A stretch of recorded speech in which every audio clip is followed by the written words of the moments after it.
Morning friend, সবাই কেমন আছো? আশা করি ভালো আছো। আমার নতুন একটা ব্লগে তোমাদের স্বাগতম। আর এখানটায় রান্না হচ্ছে ভেন্ডি, আর কি দিয়ে হবে দেখো, পুঁটি মাছ।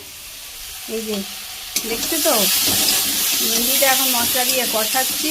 আর প্রচণ্ড এখানটায় মানে আগুনের তাপে ধোয়া হয়ে যাচ্ছে, তাই জল দেবো, জল দিয়ে ভেন্ডি রান্না করব। আর এখানটায় এটা হচ্ছে শোল মাছ, আর এখানটায় কচু দিয়ে শোল মাছ দিয়ে রান্না হবে।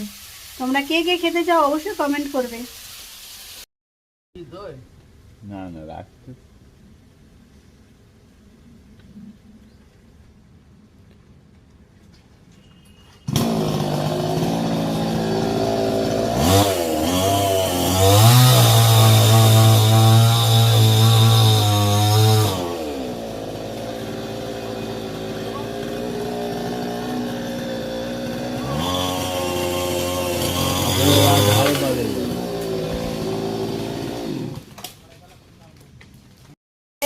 রান্না বান্না হচ্ছে, ওদিকে দেখতেই পারলে গাছ কাটা হচ্ছিল।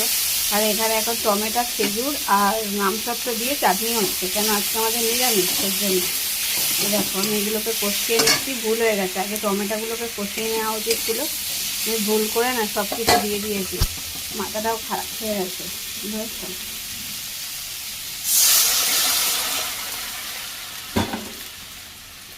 আজকে আমাদের চাটনি হবে, আর দেখি কী রান্না করি, বুঝেছো। আর এখানে আলু সেদ্ধ মাখবো বলে লঙ্কা তেল ভেজে নিয়েছি। এবারই পনির রান্না হচ্ছে, আমি এখন পনির ভাজি। এখানে আলু কেটে নিয়েছি, এই দেখো এখানে মশলাপাতি জিরে আদা লঙ্কা বাটা হয়ে গেছে। আর এখানে পনিরটা ভেজে নিচ্ছি। এবার ভাজা হয়ে গেলে এবার তুলে নেব, তারপর আলুটা ভাজবো, তারপরে দুপুরবেলায় চলো তোমাদের খাওয়ার সময় আমি দেখাবো, ঠিক আছে। পনির ভাজা খেতে কে কে ভালোবাসে দেখো, কত সুন্দর করে ভেজেছি, লাল লাল করে, হেবি সুন্দর দেখতে, তো হেবি ভালো লাগছে, খেতেও দারুণ। আর এখানে মশলা কষাচ্ছি আমি।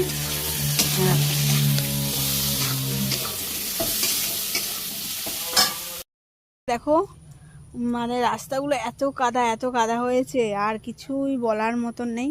আমি একটু তালতলায় যাব, দেখছি তাল পড়েছে কিনা জানি না, কিন্তু এই গাছটা একটা পড়েছে, তাই একটু ঘুরতে এসেছি, তাই দেখে আসি বাগানে যে তাল পড়েছে কিনা।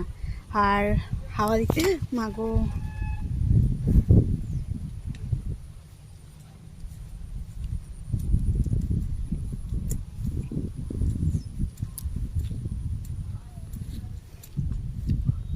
ও বাবা, আমাদের কাছে কুমড়ো ফুল ফুটেছে, দেখি কটা হয়েছে, যদি